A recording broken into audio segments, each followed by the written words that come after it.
You're listening to Unmuted Love. Hi there, I'm C. Ushelman, and with 35 years as a marriage and family therapist and 25 years as a parent of 2 children I brought home from the foster care system, I want to welcome you here to Unmuted Love Podcast, the one place where nothing is off limits to say out loud about parenting children from difficult beginnings. Stop for a minute, stop and breathe for a minute, long it over your head, try to listen instead, won't you? Think for a minute, who you wanna be for a minute, don't get over your head, you're like everyone else, aren't you? Sometimes it's real sweet around here, and sometimes it ain't so pretty, because this is 100% Unmuted Love. So let's go. You'll be just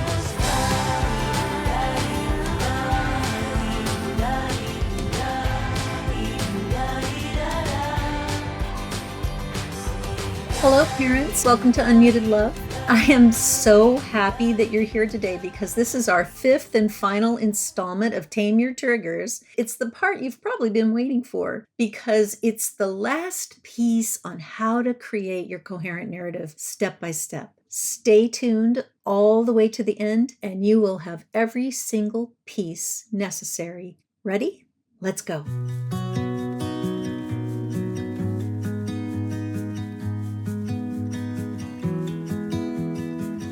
I really want you to try this. I really want you to try to do this work.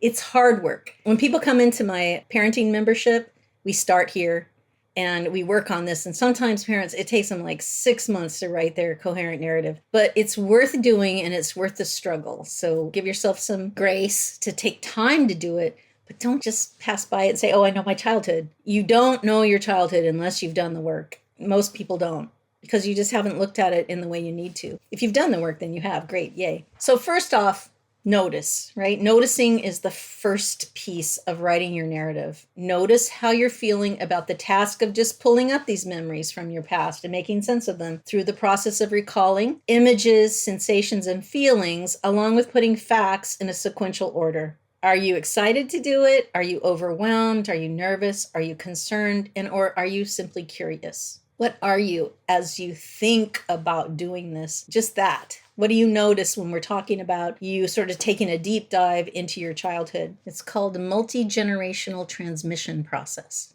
and it's epigenetics, right? We pass down traumatic experience from one generation to the next. And it can be intervened, truly, but it has to be recovered, right? You have to have awareness of it. My father actually came to California in the Dust Bowl days. I never understood my dad. My dad was strange, I thought, right? Because I grew up in the 70s. That has nothing to do with the Dust Bowl. When I started thinking about all that, like, oh, he was so poor. He picked grapes and how he lived his life and what he thought about money and all of that was a direct result of what happened in his childhood. That took me a long time to ever understand. How it trickles down to me is I have a similar thing about money that he had, but his was from a traumatic experience and mine was not. Mine was just from living with him. Those of you who don't have clear memories, it's okay. You have something. So if you don't have memories, like visual memories, you have sensations, right? You have feelings. Even though having some coherence, when did you get that feeling? When did you first remember having that? How old were you? What does the feeling tell you? What does it tell you about yourself or about whoever's in front of you or the world, right? You can do some work on it. You might not recover the actual experience that occurred, but you can recover some things. And you can still do work on the part of you that is stuck with that sensation or that feeling. You can be guaranteed that it's from childhood. And so you can conjure up an image of yourself, like how old does that feeling feel or that sensation feel? It feels 12 to me, or it feels little, like 3. Then go with that. Don't worry about facts. This is not really about facts. It's not about, finding somebody wrong. This is about finding yourself in your history. And so if you don't know your story, it's okay. You'll have a sensation story that you can tell yourself and you can go back and intervene. And whatever it's telling you about yourself or about life, you can rewrite that with your left brain, with your adult self. We'll get to that in a second. So gather some tools. There are written history tools, oral history, and sensations, feelings, urges, and memories, right? So written history would be any baby books you have, school projects, art projects, journals, awards, trip details, scrapbooks, yearbooks, things like that, right? Those give you some of your story. Oral history would be interviewing your parents, if you have parents, about your conception. What was happening in their lives when you were conceived? What was it like for your mom to carry you? What do you imagine it was like if you don't know? What was the pregnancy like? What was the birth like? Was there birth trauma? Right after birth, through 3 years, what happened? This is a very significant period. Your brain is very malleable. You have more neuroplasticity between in utero through 33 months than you ever have again in your life. You're like a sponge for information. Everything imprints you. And so you're very deeply imprinted by whatever happened in that period, and you will never be imprinted again in that way. So this period is super important. And that's how you get imprints like that are so profound. And you're like, how did that happen? I don't even remember what happened at 1 year old. Well, right. But your body and your feelings and your mind remember the experience, right? You might have heard of the book, The Body Keeps the Score by Bessel van der Kolk. It's a great book. If you haven't read it, it's a great book about this stuff. So what he's saying is that your body remembers even though your brain forgets. Or actually, your brain never knew, right? You were too little to really understand what was going on.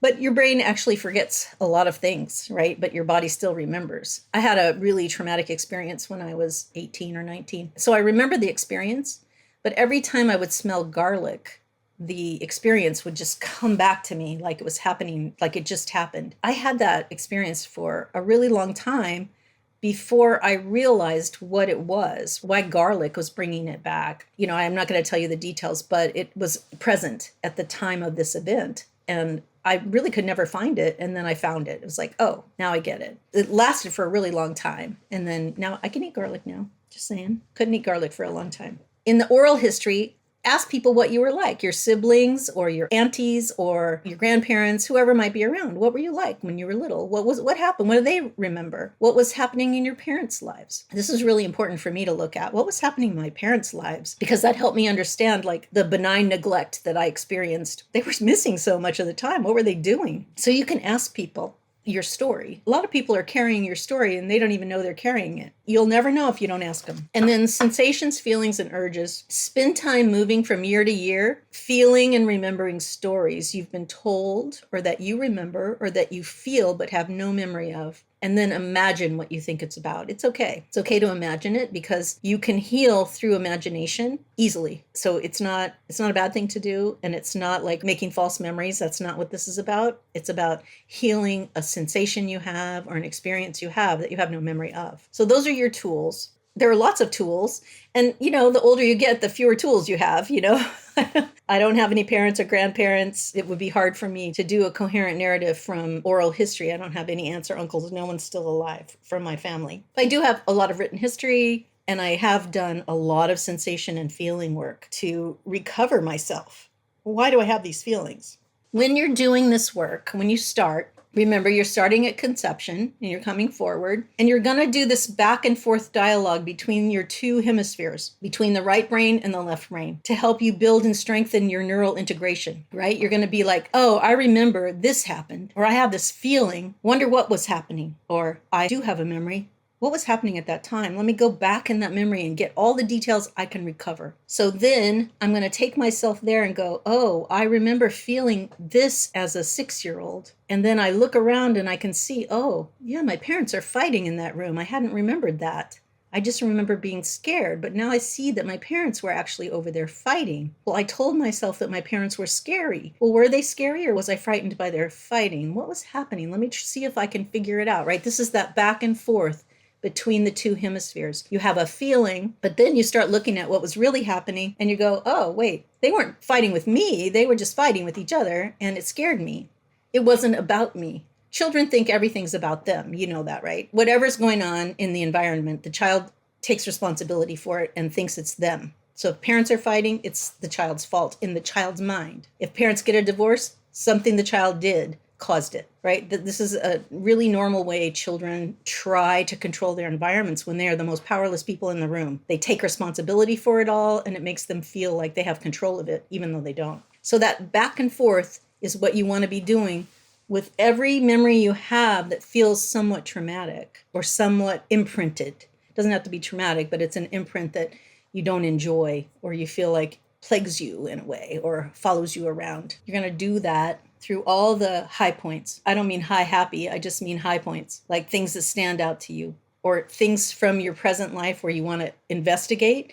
Take that feeling, feel it, and go back to the first time you remember having it. Then look what was going on. What was happening? What have you been told was happening? What do you imagine was happening? Because you may not be able to find it, but you can imagine. And that's fine, because you could tell yourself that story. Oh, well, I think my parents were really working all the time, and that's why I was left alone. It wasn't that I wasn't lovable. It wasn't that they didn't love me, which is what I thought. It was that they had to work all the time, for example, right? If you go back and you just pay attention to what might have been going on there, you might be able to tell yourself a different story. And if you tell yourself a better story, like a more adult, rational story, rather than a childlike story, your narrative is going to become much more coherent and much more truthful about what was actually happening rather than a child's version of your life. Most of us are sitting right here, right now, with a child version of what happened to us in our lives because we haven't gone back to make it adult. We haven't gone back with our adult selves and looked around and thought about what was going on in the environment or with the other people or with ourselves even to make sense of it. The more you can make sense of those things, the more integrated it will be and the less incoherent you will be. The more coherent you are, the more stable you are. What we know is that people who have incoherent narratives become very unstable in their lives because they don't understand themselves. They don't understand why they are the way they are. If they don't understand, then they have no real understanding of how to fix it or how to change it or what happened to them to make them like this. So you really have to bring yourself into your rational brain and out of your emotional brain so that you can have some way to manage your personal experience. Otherwise, you're just a blob of experience, right? And you're just going through life like, whoa, I'm just reacting to this environment and that environment and this feeling and that, and you don't have a sense of why you have it. And when you don't know why, it makes you feel crazy. And that creates instability in people. What might be some of the obstacles to working on making sense of your life? What do you need to help you overcome your obstacles? What do you think might be an obstacle to just getting started and working on this? I know that it's hard, even if you have people in your life, it's hard to actually interview them and ask them questions, especially if you had some trauma in your childhood, right? It's hard to take them back there because they do sometimes think you're blaming them. So you have to make it clear to them that this isn't about finding blame at all. It's about finding coherence, right? It's about finding understanding and compassion really for yourself as a child and for your parents or for the situation around you. Support humans are important, right? When you do something like this, if you have a lot of trauma in your history, you need support. So think about who you can share your narrative with to bear witness to your lived experience. While you're working on it, you may need support, but also when you get it done, you want to share it. You don't want your narrative to be put in a book and closed and locked and stored away like it's a secret. What you want to do is bring it into the light, because anything you bring into the light, it dissipates any kind of shame or negativity or dispels a lot of painful things. Just shed some light on it. Also, what you get is compassion from other people. And if you were a child who grew up with little compassion, you probably don't have a lot of that and you don't ask people for it and you need it. So that's a way of getting it, is to share your story with someone. It's actually really great to do it with somebody like a best friend because it feels really good to be seen and known deeply and to bring your own history into the light, right? It's powerful and it's transformative, especially if you've really done the work. I have a friend who lives on the East Coast, and every morning we walk together.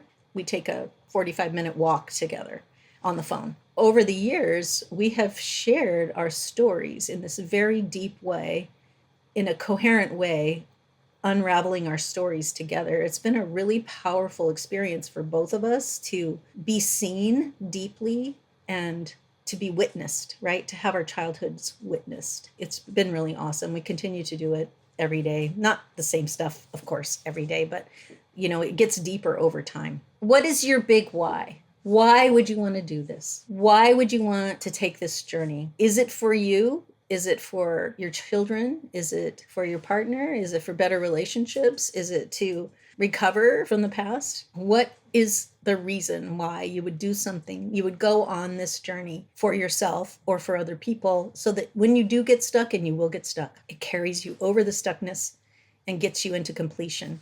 Find a therapist to do it with if you get super stuck and you want to just give up, because therapists are good at supporting your journey. That's generally what they're here to do. This is your challenge. Ready, set, go. So start with conception, go to pregnancy. You can do epigenetics. You can start with your parents' histories if you want. Conception, pregnancy, birth, first year, second year, and so on. Conjure up memories and stories. Practice moving back and forth between images, memories, sensations, and feelings, along with specific facts you can remember, if you can, of the experience from your investigation. Tell your story to yourself in a sequence from start to finish. Now, someone said that writing, they have an aversion to writing. So do bullet points. This isn't a writing assignment. It's a narrative assignment. Make it linear. Make your story linear in bullet points if you want. You don't have to write all the details to a story. What you want to do is take your mind into the story and explore it. You don't have to write it. You just need to experience it and retain some of the experience. A story that was told repeatedly in my childhood. I don't really know anything about conception. I just remember my mom's story about me. She would tell it often, and she would tell it like in this sort of joking way. She would be saying things like, oh, she was trying to kill me since the day she was born. And she was joking, but it wasn't funny. Over time, I realized that wasn't funny. But what happened is I was breech, and the nurse wasn't listening to her, and she heard her doctor out in the hallway, and she screamed for the doctor, and the doctor came, and whatever, I was born and all that. But her experience of it was that I was pushing up against her breastbone and she couldn't breathe, and she felt like she was dying. Then her joke was, whenever I do something wrong or whenever she was frustrated with me, she would tell that story. Probably she told it twice, for all I know. I really don't remember how many times. It felt like over and over. I'm sure she didn't tell it over and over. She probably told it once or twice, but it stuck in my mind, right? And I really had that thought that I was a problem for my mom from the beginning. That was just a story. I had to go back in time to understand it and to figure it out. And I did know about the breach, and I did remember the story. So I had that part, but I don't know anything about conception. I don't know anything about the first 2 years at all. There are lots of things I don't know. But I do know things, like I know my dad was an alcoholic, so I can imagine the first 2 years were awful. I can imagine my mom was distraught. I have enough symptoms in that first 8 months to know. I have enough of those as an adult to know that the first 8 months were difficult. I don't know why. I mean, exactly. How you interpret it is what matters. It's not that your mom said it. I don't think my mom was being mean. She was just making a joke. She thought it was funny. Like when I go into the situation and I see what happened, I can see that my mom was scared, and she did feel like she was going to die, and it was a trauma for her, my birth. And that's what she was conveying to me. And then she was joking about how anytime I got into trouble, that was just a joke to her. But it was a traumatic incident in her life. But I didn't see it that way when I was a kid. I saw it as I was a trauma to her. I was bad, news. When I went back into it, I could see it wasn't about me at all. It was about her. It was about what happened to her. And that helped me. It helped me unravel it. Like, oh, my mom wasn't just being mean to me and telling me I was really trying to kill her, because I really wasn't trying to kill her. But it helped me unravel that, right? There are a lot of things you can unravel just by going back in as an adult and taking an adult look at it. Like, what was actually happening there? Clearly, I wasn't trying to kill my mother as a baby. But you can grow into an adult and carry that with you and not even ever question the feelings, right? The feeling that I was trying to kill my mother from the birth is a feeling I had, a bad feeling. And then when I went back into it, I'm like, oh, that wasn't about me at all. And it dispelled it. So we can have a lot of feelings that go with us over time that we don't even question because we just think it's so. But it's really a childlike thought we have. So really the goal is to unravel your childlike thinking about yourself and to tell yourself what was really going on with your left brain, and to soothe the child, perhaps, part that didn't realize that that wasn't true, or that it was different than they thought. Because children think things, and then you grow up into an adult that thinks things with your child mind. Take your time. Be gentle with yourself. These are the core elements of your life. Go slow. Go with love and compassion. Heal. you can rise and you can thrive. And so not everybody has a lot of trauma in their childhood, and some people have a lot. It doesn't make it any easier one way or the other, right? It's difficult to do. It heals you. And it is one of the core elements of healing from triggers. Like our triggers are caused by things from our childhood that we're not paying attention to. We're not realizing come from the imprints of childhood. And we can stop being triggered in the present if we understand that what's in front of us is not triggering us. It is our past that we're reacting to. It's a reaction to a feeling from the past or an experience from the past or a belief from the past that's impacting our present. And that's how you become incoherent, where the past is bleeding into the present, where you're having reactions to something that's happening in front of you that's too big for the situation. It's irrational. The other person doesn't even understand why you're being so upset or so this or that, right? That's when you're reacting to something in the present from behavior that happened in the past. You know, parents, I just want to tell you how honored I feel to be able to walk you through this really important work, because it's so hard to get from therapy. It's so hard to get in books. It's so hard to get the nitty-gritty of how to help yourself tame your triggers. We've been step by step through part 1, part 2, part 3, part 4, and now finally we're putting a period on coherent narrative. If you take the time to listen to this podcast, then I really hope you will take the time to do the work. It will make such a difference in your life and in the life of your child. You are my heroes. Until next time, thank you for listening to Unmuted Love.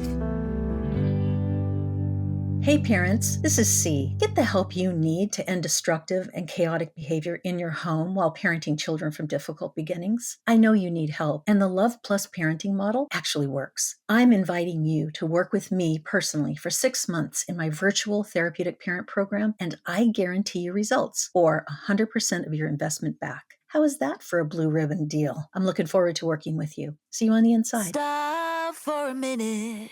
Stop and breathe for a minute. Don't get over your head. Try to listen instead, won't you? Think for a minute. Who you want to be for a minute. Don't get over your head. You're like everyone else, aren't you? You could gain from being a bit nicer.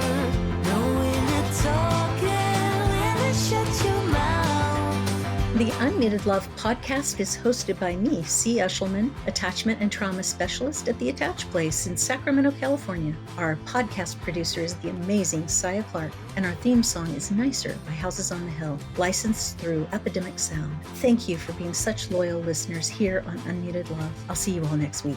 You'll be just fine.